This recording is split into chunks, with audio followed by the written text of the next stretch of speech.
Assalamualaikum guys, balik lagi di channelku Felix Ferdi.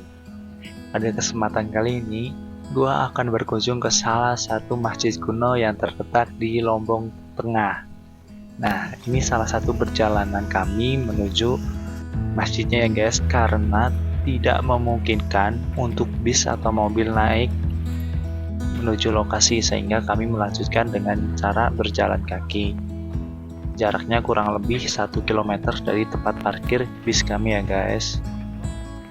Wisata religi Masjid Kuno Rembitan terletak di Desa Rembitan, Kecamatan Puncut, Lombok Tengah.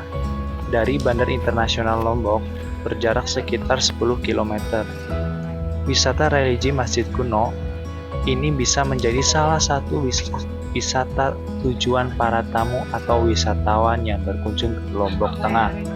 Posisinya sederetan dengan desa wisata Sade, Pantai Kuta, Bukit Mereseh, serta ke sirkuit Mandalika ya guys.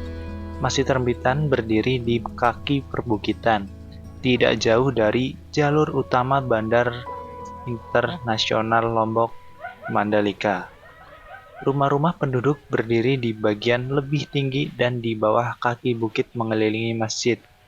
Ukuran Masjid Rembitan juga tidak terlalu besar, kira-kira seukuran dengan masjid pada umumnya, yaitu sekitar 7,8 meter kali 7,6 meter. Masjid Kuno Rembitan memiliki banyak bangunan inti tanpa beranda. Seluruh unsur bangunan didominasi dengan bahan yang terbuat dari ilalang yang diikat memakai tali ijuk, sejenis akar gantung yang dapat bertahan sangat lama.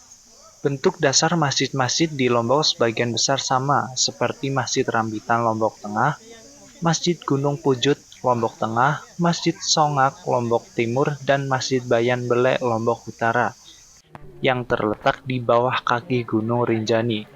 Semua masjid ini berbentuk hampir sama, dengan bahan bangunan penyusun masjidnya juga sama, termasuk Masjid Kuno Rembitan ini. Dalam kepercayaan masyarakat Rembitan sendiri, masjid mereka tidak bisa dilepaskan dari sosok historis dalam sejarah penyebaran agama Islam tradisional di Lombok, yaitu Wali Nyatok yang dimakamkan tidak jauh dari letak Masjid Rembitan.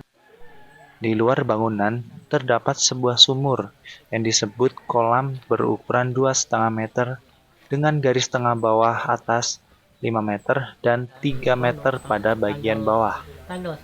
Makam Wali Nyatok tercatat salah satu kuburan yang paling ramai dikunjungi umat Islam di Lombok, yang dibuka sekali dalam sepekan, yaitu pada hari Rabu sesuai dengan wasiatnya kepada para pengikutnya.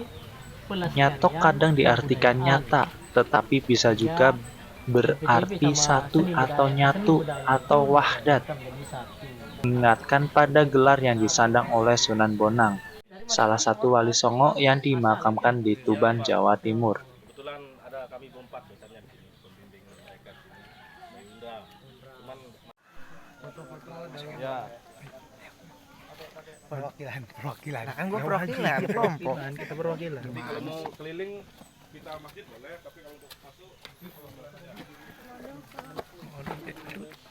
Mari kita masuk ke masjidnya yuk guys. Kenapa pintu ini dibuat pendek guys? Karena memiliki filosofi di mana kita tidak boleh sombong atau kita harus merendah.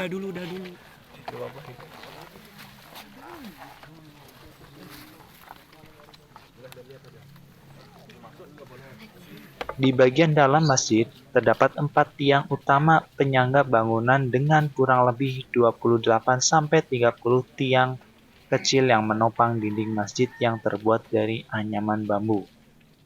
Mendiang Tuan Guru Haji Najemuddin Makmun, ulama Lombok Kenamaan, menyebutkan, kedatangan 2 pemuda dari Jawa pada abad 15 Masehi ke Lombok dalam rangka menyebarkan Islam, yaitu Raden Dateng dan Raden Farnas. Keduanya diasuh oleh suami istri bernama Amak dan Ina Butuh. Radet datang disebut dan dikenal sebagai Wali Nyatok. Para sejarawan Sasak mengkaitkan kedatangan dua wali dari Jawa tersebut dengan sosok Sunan Giri Prapen Gresik yang disebut sebagai tokoh tunggal penting penyebar Islam di Pulau Lombok dan Indonesia Timur lainnya. Masyarakat Rambitan meyakini masjid mereka dulunya adalah masjid milik Wali Nyatok untuk beribadah, olah rohani, dan tempat mendaras ajaran Islam. Oleh karenanya, sampai hari ini Rambitan dipakai oleh masyarakat sekitar yang digunakan untuk melaksanakan ibadah sholat 5 waktu untuk merawat kesinambungan posisi, fungsi, dan maknanya dengan masa lalu. Terima kasih telah menonton video ini ya guys. Jangan lupa bantu like, subscribe, dan komen ya guys untuk mengikuti video wisata lainnya.